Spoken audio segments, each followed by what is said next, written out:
My bike dealer gave me the seat cover for free because one of his customers crashed his bike and didn't need it anymore. Well, thanks man, appreciate it. Today the ZX4 is gonna have the first mod. Let's just take off the old seat and then just replace it, right? This is strange.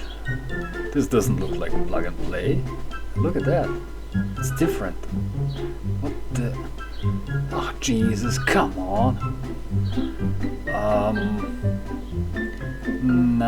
No way this is gonna fit here. Jeez.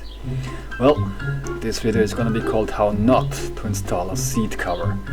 And back with the old one. Oh man, shortest installation video ever.